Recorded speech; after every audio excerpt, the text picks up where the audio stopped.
নিরস্ত্র লড়াইয়ের মধ্য দিয়ে আমরা আমাদের বুকের তাজা রক্ত ঢেলে দিয়ে এই বাংলাদেশকে নতুন রঙে রাঙিয়েছি। এখন সময় এই রঙকে আরো রঙিন করে তোলার।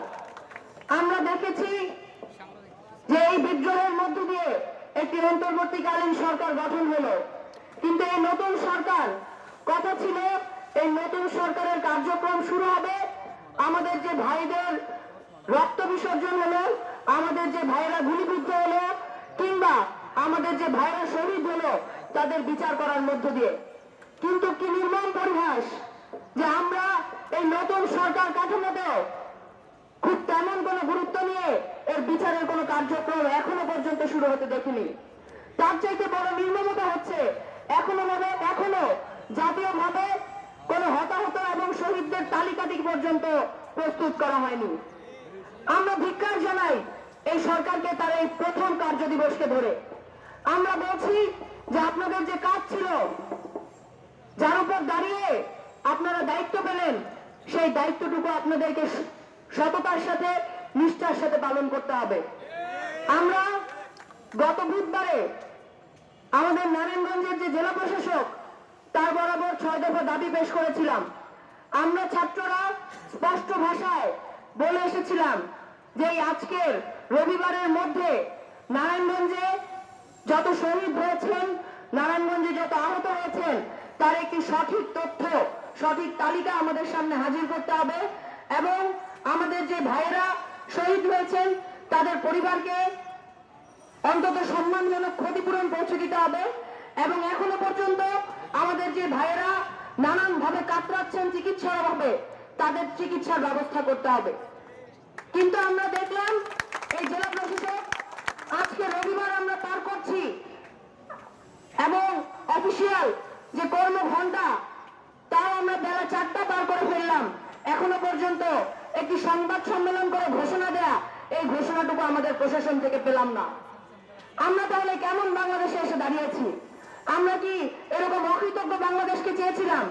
কোনোভাবেই আমরা এরকম অকৃতজ্ঞ বাংলাদেশ চাই না এবং নতুন করে বাংলাদেশের কপালের উপর এমন অকৃতজ্ঞতার কোনো বিলবোর্ড লেগে যাক আমরা সেটাও চাই না।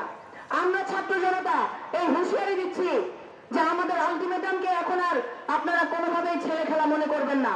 এই আলটিমেটামের উপর দাঁড়িয়ে স্বৈরাচারী শেখ হাসিনা দেশ ত্যাগ করেছেন, পরে এই আলটিমেটামের উপর দাঁড়িয়ে এখন নির্ধারিত হবে সামনের বাংলাদেশ, সামনের নারায়ণগঞ্জ কিভাবে পরিচালনা হবে। আমরা দেখলাম গতকালকে প্রায় শত 248 জনের মামলা দায়ের করা হলো আমাদের ভাইদের উপর গুলি চালানোর অপরাধে। কিন্তু আমরা দেখলাম এই পুরো তালিকার মধ্যে কোথাও মেহেদীর নাম নেই, কোথাও কোনো সাজনের নাম নেই। কিন্তু আমরা জানি আমাদের যে বন্দরের ভাই স্বজন, এই স্বজন কারগুলিতে নিহত হয়েছেন। আমরা জানি আমাদের যে ছোট্ট বোন রিয়া গোপ, যে কিনা 6 বছরের একটি শিশু সন্তান, যে এখনো জীবন শব্দটি বুঝে উঠতে পারেনি, সে কারগুলিতে নিহত হয়েছেন। আমরা বলছি এই রাষ্ট্রকে তার নিজের পক্ষ থেকে স্পষ্ট তদন্তের, সুষ্ঠু তদন্তের মধ্য দিয়ে এই প্রত্যেক হত্যাকারীর বিচার করতে হবে। নারায়ণগঞ্জের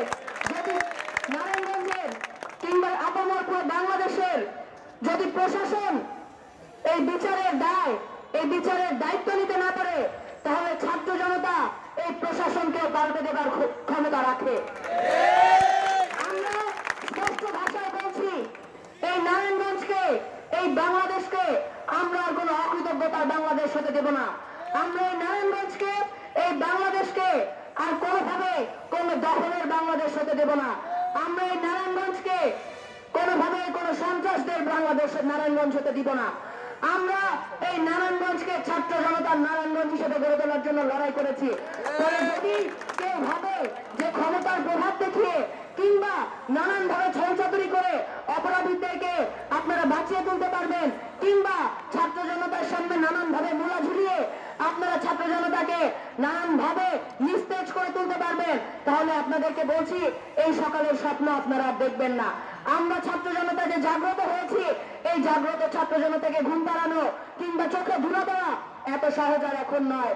ফলে আমরা এই নারায়ণগঞ্জে দাঁড়িয়ে বলছি প্রত্যেক হত্যার সুষ্ঠু তদন্ত বিচার করতে হবে। প্রত্যেক অপরাধীকে চিহ্নিত করে এই বাংলাদেশের মাটিতে তাদের বিচার নিশ্চিত করতে হবে এবং যারা শহীদ হয়েছেন তাদের প্রত্যেক পরিবারকে তার এক জীবনের সম্মানজনক মূল্য ক্ষতিপূরণ নিশ্চিত করতে হবে। যারা আহত হয়েছেন তাদের প্রত্যেকের সর্বোচ্চ চিকিৎসা বলতে আমরা স্পষ্ট করছি, যদি প্রয়োজন পড়ে তাকে নিয়ে থাইল্যান্ডে চিকিৎসা করাতে যেতে হবে, তাহলে যেই ট্যাক্সের টাকা দিয়ে আপনারা আমাদেরকে ঘুরি ছুঁয়েছেন সেই ট্যাক্সের টাকা দিয়ে আমরা চিকিৎসা চাইছি। আমরা কারো ব্যক্তিগত সম্পদ থেকে চিকিৎসা চাইছি না, আমরা কারো ব্যক্তিগত সম্পদ থেকে ক্ষতিপূরণও চাইছি না। আমরা ট্যাক্স দিয়েছি, এই বাংলাদেশের রাজস্ব তৈরি করেছি যেটা দিয়ে আপনারা গুলি কিনে আমাদেরকে গুলিবিদ্ধ করেছেন। আমরা আমাদের ট্যাক্সের টাকায় গুলি খেয়েছি, এবার আমরা আমাদের ট্যাক্সের টাকায় ওষুধ খাবো, আমাদের পরিবার আমাদের ট্যাক্সের টাকায় জীবন ধারণ করবে। তাহলে বন্ধুরা, আমরা এই সময় দাঁড়িয়ে আমাদের আগের দুইজন বক্তাও বলেছেন, আমরা এই পুরো সংগ্রামে জয়ী হতে পেরেছি। আমাদের একটি শক্তি ছিল, সেটা ছিল আমাদের শক্তি, সাহস, আমাদের ঐক্যবদ্ধতা। আমাদের হাতে কোনো অস্ত্র ছিল না। আমরা এক ভাই আরেক ভাইয়ের হাত ধরে, এক বোন আরেক বোনের হাত ধরে আমরা লড়াই করেছি, অস্ত্র হাতে আমরা লড়াই করিনি। ফলে এই নতুন বাংলাদেশ গড়ার যে আমরা স্লোগান তুলেছি, রাষ্ট্র সংস্কারের যে স্লোগান আমরা তুলেছি, সেই স্লোগানও আমরা হাতে হাত রেখে করব। অস্ত্র হাতে ধরার আমাদের কোনো প্রয়োজন পড়বে না। নারায়ণগঞ্জের প্রত্যেক ছাত্র জনতা সকলের কাছে করে জোরে মিনতি রাখছি যে ঐক্যবদ্ধতা আমাদেরকে স্বৈরাচার মুক্ত করেছে, এই ঐক্যবদ্ধতায় আমাদেরকে আমাদের প্রাণের নারায়ণগঞ্জ গড়ে তুলতে সহযোগিতা করবে। তাহলে সকলে নিজেদের মধ্যকার সকল বিভেদ ভুলে গিয়ে আমরা এখন কাজ করব আমাদের নারায়ণগঞ্জকে গড়ে তোলার। যেন আবারও বলছি, যেন কোনো গডফাদার, কোনো সন্ত্রাসী, কোনো তেলবাজ, কোনো চাটুকার, কোনো দলবাজ নারায়ণগঞ্জে এখন আর দখল করতে না পারে। আমরা নারায়ণগঞ্জে একসাথে প্রাণ খুলে বাঁচবো, একসাথে প্রাণ খুলে নিঃশ্বাস নিব এবং সেই নারায়ণগঞ্জ আমরাই গড়ে তুলব। সকলকে দীর্ঘক্ষণ সময় নিয়ে বক্তব্য শোনার জন্য এবং এই লড়াইয়ে প্রত্যেকে জীবন দিয়ে এই নারায়ণগঞ্জকে স্বাধীন নারায়ণগঞ্জ করবার জন্য যারা লড়াই করেছেন তাদেরকে রক্তিম শুভেচ্ছা জানাই, রক্ত ভেজা লাল সালাম জানাই। সকলকে ধন্যবাদ। আসসালামু আলাইকুম। আমাদের গর্ব নারায়ণগঞ্জের অগ্নিকন্যা ফারানা মানিক মোল্লাহকে আমরা ধন্যবাদ জানাই। বন্ধুগণ, আমরা ইতিমধ্যে